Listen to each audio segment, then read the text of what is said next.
Hi guys, तो स्वागत है आपका डेली क्लास वाले में। एक बार फिर से आपका स्वागत है। तो दोस्तों, कल आपने पढ़ा था प्रकाश का परावर्तन। आज हम आपको पढ़ाएंगे प्रकाश का अपवर्तन।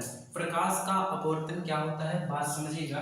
प्रकाश का अपवर्तन मतलब क्या कि मान लीजिए हमने क्या लिया, एक मिरर लिया। ठीक, एक मिरर हमने ले लिया है। इस मिरर पर क्या करेंगे, एक अभिलंब खींच दिया हमने एक। ठीक, ये क्या खींच दिया भैया, एक अभिलंब खींच दिया, एक अभिलंब खींच दिया। और प्रकाश का अपवर्तन में बात समझिएगा, इसको मान लेते हैं माध्यम एक है, ये हमारा माध्यम एक है और ये हमारा माध्यम क्या है, दो। ठीक है, तो जब प्रकाश की यहाँ पे टार्च लेकर यहाँ से हम क्या करेंगे, जब प्रकाश की किरणें जो है एक माध्यम से दूसरे माध्यम में जाती है। ठीक है, एक माध्यम से दूसरे माध्यम में जाती है तो अपने मार्ग से क्या हो जाती है, विचलित होकर दूसरे माध्यम में चली जाती है और अपने मार्ग से क्या हो जाती है, विचलित हो जाती है। इसी घटना को ही प्रकाश का अपवर्तन कहते हैं। क्या कहते हैं भैया, कि जब प्रकाश की किरणें एक माध्यम से यहाँ तक आई, एक माध्यम है दूसरे माध्यम में जा रही है, अपने मार्ग से क्या हो रही है, विचलित हो रही है। इसको जाना कैसे था, जाना इसको ऐसे था। ठीक है, जाना इसको ऐसे था, लेकिन ये जा कैसे रही है, ऐसे जा रही है। ठीक है, ऐसे जा रही है। तो इसी घटना को ही प्रकाश का अपवर्तन कहते हैं। बहुत ही शानदार तरीके से समझिएगा आपको कि प्रकाश का अपवर्तन क्या होता है। प्रकाश का अपवर्तन कि जब प्रकाश की किरणें एक माध्यम से दूसरे माध्यम में जाती है और अपने मार्ग से विचलित हो जाती है, इसी घटना को ही प्रकाश का अपवर्तन कहते हैं। ध्यान समझिए, इसी घटना को ही प्रकाश का अपवर्तन कहते हैं। फटाफट से परिभाषा इसकी हम लिख देते हैं कि जब प्रकाश की किरणें जब प्रकाश की किरणें एक माध्यम से एक माध्यम से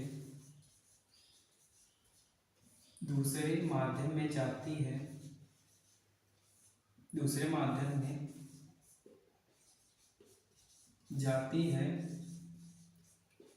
अपने मार्ग से विचलित हो जाता है, अपने मार्ग से विचलित हो जाती है, अपने मार्ग से विचलित हो जाती है, विचलित हो जाती है, हो जाती है। इस घटना को ही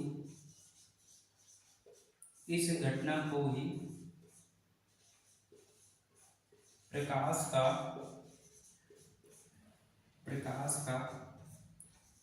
अपवर्तन कहते हैं। रिफ्रैक्शन ऑफ लाइट कहते हैं। ठीक है, अपवर्तन कहते हैं। बात समझ में। अब देखिए, आपने सुना होगा सघन माध्यम, विरल माध्यम। इसको समझने के लिए बहुत ही शानदार तरीके से हम आपको बता देते हैं कि सघन माध्यम क्या होता है। ध्यान समझिएगा, जो सघन माध्यम होता है, सघन माध्यम जो होता है, ये क्या होता है, जिसमें क्या होता है, सघन माध्यम वो होता है जहां पर क्या होगा, प्रकाश की चाल, यानी कि जो प्रकाश होता है उसकी जो चाल होगी, सघन माध्यम में जो प्रकाश की चाल होगी, जब प्रकाश की चाल क्या होगी, कम होगी, तो हम जान जाएंगे कि ये हमारा माध्यम कौन सा है, सघन है। और विरल माध्यम, एक माध्यम होता है विरल माध्यम, जब प्रकाश की चाल क्या होगी, प्रकाश की चाल क्या होगी, ज्यादा होगी, तो हम जान जाएंगे, हमें पता चल जाएगा कि ये माध्यम कौन सा है, ये माध्यम जो है विरल है। और अगर प्रकाश की चाल कम होगी तो हमें पता चल जाएगा कि ये माध्यम जो है हमारा क्या है, सघन है। ठीक है, यही दोनों चीजें हमें पता करनी थी कि विरल माध्यम क्या है, सघन माध्यम क्या है। जैसे सघन माध्यम में मतलब क्या हमारा, जैसे वो हमारे जो पानी होता है ये हमारा काफी ज्यादा सघन होता है, वायु इसमें बहुत धीमी चलती है, तो इसी को ही क्या कहते हैं, सघन माध्यम कहते हैं। ठीक है, सघन माध्यम में कहते हैं। ठीक, जैसे निर्वात, प्रकाश की चाल जो है कुछ इस प्रकार होती है, निर्वात में सबसे ज्यादा होती है, और उसके बाद वायु में होती है, उसके बाद द्रव में होती है, उसके बाद ठोस में होती है। ठीक है, ठोस में सबसे कम होती है प्रकाश की चाल। ठीक है, ये हमारा पूरा पूरा जो है पॉइंट ये आपका था कि निर्वात में सबसे ज़्यादा वायु की चाल होती है, और वायु में उससे कम, और द्रव में उससे कम, और ठोस ठोस में क्या होगा उससे भी कम होती है। ठीक है, ये चीजें हमारी क्या थी, ये हमारा था प्रकाश का अपवर्तन और सघन माध्यम विरल माध्यम, आपको समझ में आ गया। ठीक, अगला पॉइंट आप पढ़ेंगे इसके नियम क्या है, अपवर्तन के नियम। यहाँ देख लेते हैं अपवर्तन के नियम। तो इसके दो नियम है। पहला नियम जो हमारा है, पहला नियम क्या है, वही सेम प्रोसेस आपतित किरण।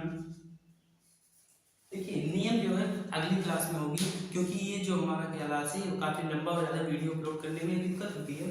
तो आज आपने पढ़ लिया प्रकाश का अपवर्तन और अपवर्तन के सघन माध्यम विरल माध्यम। ठीक है, यहाँ पे आपने एक चीज नोटिस नहीं किया कि यहाँ पे ये जो तीर है, यहाँ पे ये जो तीर दिखाई दे रहा है, ठीक है, ये हमारी क्या होती है, ये हमारी बताती है कि प्रकाश है, प्रकाश किस दिशा में, प्रकाश सीधी जा रही है। ठीक है, अब दिशा, ये हम दिशा दिखाने के लिए हम तीर लगा देते हैं। ठीक, यानी कि प्रकाश हमारी सीधी रेखा में जा रही है, एक रेखा है, रेखा के रूप में जा रही है, और कैसे जा रही है, इसकी दिशा कौन सी होगी, कि सीधी दिशा में होगी। ठीक, इसलिए यहाँ पे हमने क्या लगाता है, एरो लगा दिया है। ठीक है, अपवर्तन के दो ही नियम है, और जैसे आपतित किरण अपवर्तित किरण, आपतित बिंदु पर खींचा गया अवलंब तीनों एक ही तल में स्थित होते हैं। ठीक, ये तो अपने परिवर्तन के नियम में पढ़ा था।